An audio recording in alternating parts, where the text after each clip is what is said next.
welcome back to the Transfer Daily YouTube channel, and in today's video it is a big one, many big names.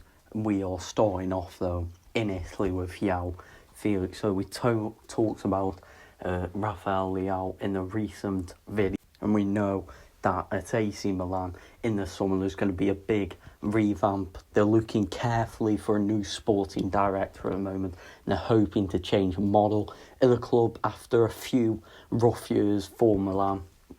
And many players, Theo Hernandez, Rafael Leao, all been linked with exits, but at the moment we don't know. But anyway, Felix joined on loan in January, and so far it hasn't worked out for all the parties involved. So it hasn't worked out how Felix thought it was, or how Milan thought it would. So at the moment it is increasingly unlikely that AC Milan decide to move for Felix on a permanent next summer.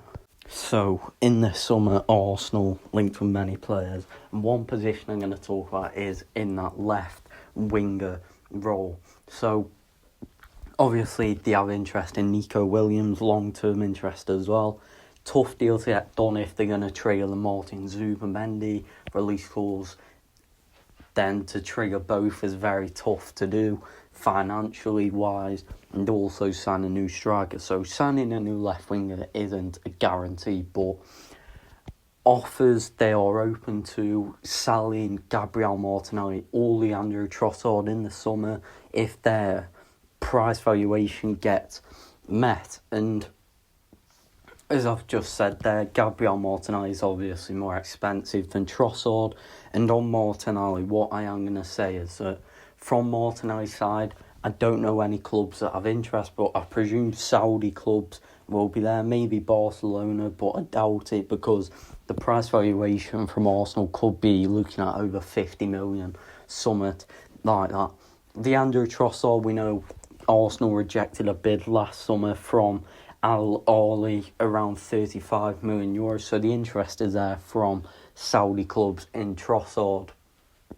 And if one was to go, I'd say Trossard is more likely at the moment. So we're going to talk about two Brighton stars now. And first up, Carlos Baleba. So Carlos Baleba, absolutely outstanding this season. One of the best CDMs in the Premier League. And top clubs from England have been watching him this season. And them clubs are Chelsea, Liverpool and Manchester City.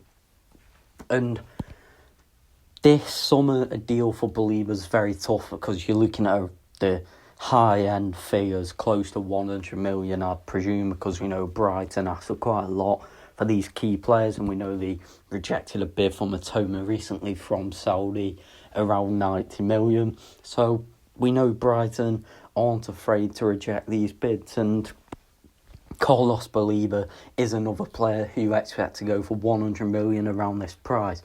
And we know Chelsea have done deals before, but Chelsea CDM isn't seen as a priority at the moment. Same for Manchester City. And from what I've been told, Manchester City is unlikely anyway because he decided to sign Nico Gonzalez, also Rodri. If he's back, if Rodri leaves or if that happens, which is very unlikely as a new contract is, from what I'm hearing, could happen in the future.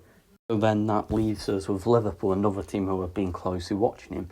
As I've said, Tyler Morton is expected to leave Liverpool, and Liverpool are expected to bring in a midfielder this summer.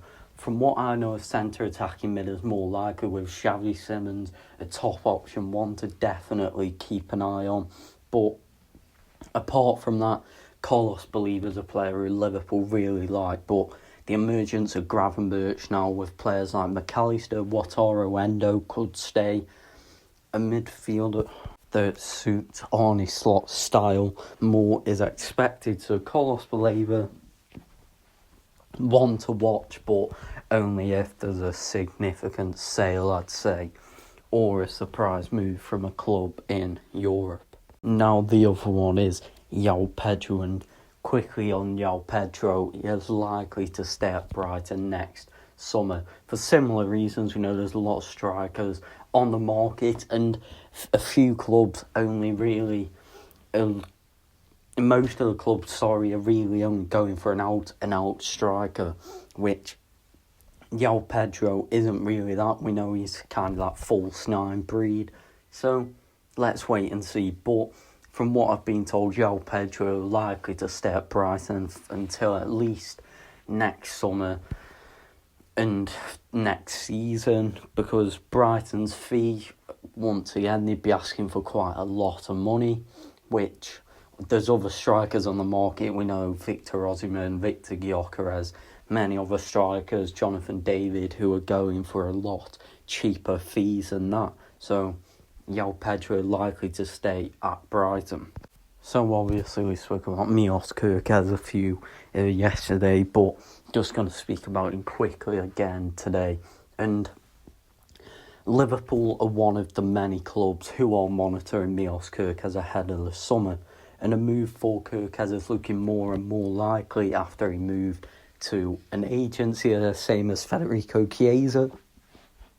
So in the summer, Milos Kerkez is open to a new chapter, and Liverpool are amongst the clubs, but also Liverpool are looking at other options like Gerald Hato, as I've said before. So it's not just Kerkez, but I think we'll know who Liverpool's top target is for a new left-back. Manchester United out of the race with Kerkez at the moment after they signed Patrick Dorgu is no longer seen as a priority. So now Benjamin Sesko, and the release clause that we have spoke about is now being confirmed, and it is active from the summer transfer window. So that release clause is active. We know 8 top English clubs have been monitoring the situation and are interested in Sesko for the summer. And I think you can pick out them teams in your head quite easily, so I aren't going to name them. But the release clause. So currently the release clause sits at 75 million euros, because we know it started off at a much cheaper thingy, but it was all based on a much cheaper price, and it was all based on appearances, goals, and these type of things. And it has currently sits at 75 million euros, and it can go up to 80 million euros. So Benjamin Sesko expected to have an 80 million euros release clause in the summer. Definitely one to watch. Will Arsenal go back in for him? Who knows? But one to watch ahead of next summer. So thank you for watching the video. Make sure to subscribe, and I'll see you in the next one.